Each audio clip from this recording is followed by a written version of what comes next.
ప్రపంచంలోనే అతి సుదీర్ఘమైన రైలు ప్రయాణం ఇప్పుడు వార్తల్లో నిలిచింది. ఈ అద్భుతమైన జర్నీ ఏకంగా 13 దేశాలను దాటుతూ తన గమ్యాన్ని చేరుకుంటుంది. ఈ సుదీర్ఘ రైలు ప్రయాణం ఎక్కడి నుంచి మొదలవుతుంది? దీని వెనుక ఉన్న కారణాలేంటి? ట్రైన్ జర్నీ అంటే అందరికీ ఇష్టం.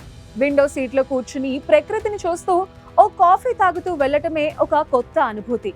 కానీ ఇప్పుడు ఒక train journey world record create చేస్తోంది. మొత్తం 13 దేశాలు, 18,755 కిలోమీటర్లు. ఈ సుదీర్ఘ ప్రయాణం పోర్చుగల్ నుండి స్టార్ట్ అవుతుంది. అక్కడ లాగోస్ అనే సముద్ర తీర పట్టణం నుండి బయలుదేరి స్పెయిన్, ఫ్రాన్స్ గుండా పారిస్ కు చేరుకుంటుంది.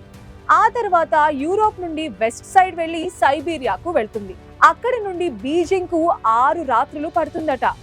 ఆ తర్వాత వియంటియాన్ రైల్వే నుంచి బ్యాంకాక్ కి, అక్కడి నుండి మలేషియా గుండా ఫైనల్ గా సింగపూర్ కి చేరుకుంటుంది. ఈ మొత్తం జర్నీకి 21 రోజులు పడుతుందని అంచనా వేస్తున్నారు.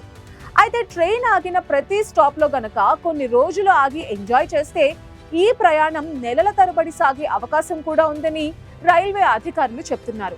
రష్యా యుక్రెయిన్ వార్ వల్ల రష్యా గుండా వెళ్లాల్సిన రైలు మార్గాలను నిలిపివేశారు. దీంతో భద్రతా కారణాల దృష్ట్యా ఈ విధంగా చుట్టూ తిరిగి ప్రయాణించాల్సిన పరిస్థితి వచ్చింది.